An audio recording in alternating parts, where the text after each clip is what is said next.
Akala mo simpleng pagod lang, pero baka kidney mo na ang sumusuko. Kapag huli mo nang nalaman, dialysis na ang kasunod. Kumusta? Ngayon pag-usapan natin ang isang sakit na maraming Pilipino ang hindi namamalayan, ang chronic kidney disease o mas kilala bilang CKD. Ang CKD ay isang kondisyon kung saan unti-unting nasisira ang iyong kidney sa loob ng maraming buwan o taon. Hindi ito nangyayari ng biglaan. Dahan-dahan nagaganap ang pinsala, kaya nga marami ang hindi alam na mayroon na pala silang CKD. Ang ating mga kidney ay may napakahalagang trabaho. Sila ang nagfe-filter ng ating dugo. Inaalis nila ang mga dumi at sobrang tubig at inilalabas ito sa pamamagitan ng pag-ihi. Bukod doon, tumutulong din sila sa pagkontrol ng blood pressure, gumagawa ng red blood cells at pinapanatiling balanse ang mga mineral sa ating katawan. Kapag nasira na ang kidney, hindi na nito nagagawa ang lahat ng trabahong ng maayos at doon nagsisimula ang mga komplikasyon. May iba't ibang dahilan kung bakit nagkakaroon ng CKD. Ang pinaka-common, diabetes at high blood pressure. Oo, yung dalawang sakit na parang lahat ng Pilipino ay meron. Sa Pilipinas, malaking bahagi ng mga pasyenteng may CKD ay may kasabay na diabetes o hypertension o minsan pareho may diabetes at hypertension. Kapag mataas ang blood sugar ng matagal,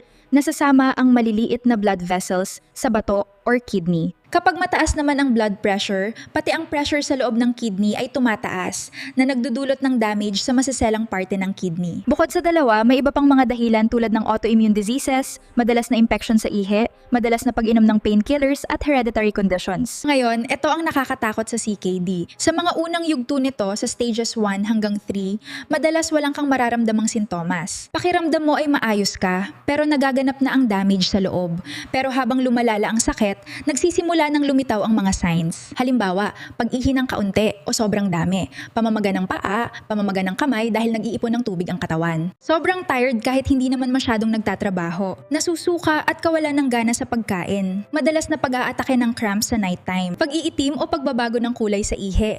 At minsan ang paningin ay parang may nakabalot na ulap dahil naaapektuhan na ang utak ng mga dumi sa dugo. Kung may nararamdaman ka sa mga ito, lalo ka kung ikaw ay diabetic o hypertensive, huwag mag-atubiling pumunta sa doktor at magpa-check ng kidney function. Ang magandang balita, madali lang itong madetect gamit ang simpleng pagsusuri. Una ang blood test para malaman ang iyong GFR o glomerular filtration rate. Ito ang gamit pang measurement kung gaano kahusay nagfe-filter ang iyong mga kidneys. Mas mababa ang GFR, mas mahina ang kidney. Pangalawa, ang urine test para makita kung may protein sa ihi. Ang healthy na kidney ay hindi dapat nagtatanggal ng protein, otherwise meron tong problema sa kidney. Base sa mga resulta ng test, kine-classify ang CKD sa 5 stages. Ang stage 1 ay pinaka-mild, may damage na, pero normal pa ang filtration. Ang stage 5 naman ang pinaka-severe. Ito na ang tinatawag na kidney failure or end-stage renal disease kung saan kailangan na ng dialysis o kidney transplant. Hindi lahat ng CKD ay nangangailangan ng dialysis. Marami ang matagumpay na manage sa pamamagitan ng tamang pagbabago sa lifestyle at gamot.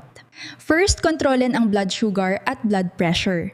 Ito ang pinaka-importanteng hakbang para mapabagal ang progress ng sakit. Second, ang diet. Ang mga taong may CKD ay kadalasang kailangang bawasan ang sodium, potassium, phosphorus at protein sa kanilang pagkain or diet. Oo, kahit ang sobrang pagkain ng karne ay maaaring magpabigat sa mga kidney. Ang isang registered dietitian ay makakatulong sa paggawa ng meal plan na angkop sa iyo. Third, iwasan ang mga pain relievers tulad ng ibuprofen at mefenamic acid. Oo, yung gamot na parang candy sa iba ay maaaring makadamage sa kidney kapag madalas gamitin. Fourth, regular na check-up para updated ka lagi sa pagbabago ng kondisyon ng iyong kidney. At fifth, huminto sa paninigarilyo at alcohol. Para sa mga nasa advanced stages ng CKD, ang stage 4 at stage 5 ay maaaring kailanganin ang mas comprehensive na treatment. Ang dialysis ay isang proseso kung saan isang machine ang gumagawa ng trabaho ng kidney, inilalabas ang dumi at ang excess water sa blood. May 2 kinds. First, hemodialysis, ginagawa sa isang dialysis center 3 times a week, at peritoneal dialysis na maaaring gawin sa bahay. Other option is kidney transplant. Ito ang pinaka-effective long-term solution for kidney failure,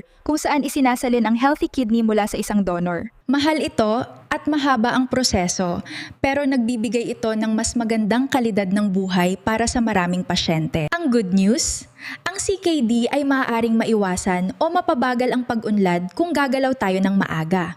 Paano? Panatilihing kontrolado ang blood pressure at blood sugar. Kumain ng balanced diet, maraming gulay, bawasan ang salt at processed food.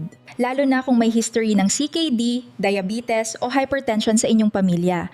Ang early detection ay ang magliligtas sa iyong buhay. Mag-exercise regularly, hindi kailangang mag-gym, mag-walking lang ng 30 minutes ay malaking tulong na. at magpa-check up. Kung may request kayong i-topic natin ay mag-comment lang po kayo. Maraming salamat po sa panonood. Please like and subscribe naman po sa aking channel.